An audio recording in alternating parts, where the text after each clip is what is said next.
রাজ্যপাল সংঘাত। এবার হাইকোর্টে মুখ্যমন্ত্রীর বিরুদ্ধে মানহানির মামলা করলেন রাজ্যপাল সিভি আনন্দ বোস। আগামীকাল এই মামলার শুনানি। এই নিয়ে রাজ্যপাল সিভি আনন্দ বোস কি বললেন এবং তার পাল্টা কটাক্ষ শান্তনু সেনের, দেখুন। Defamation case has already been filed. Anyone who attacks my self-respect will have to suffer. She is the accused now. As Chief Minister, that's a professional relation. As far as hurting my self-respect is concerned, she is the accused against whom I have filed defamation suit. Then the court decide.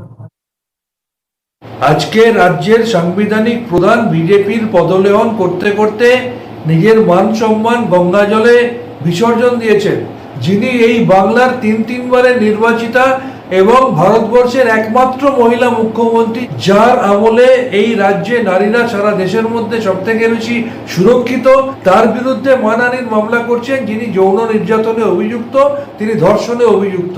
এর থেকে লজ্জার আর কিছু হতে পারে না।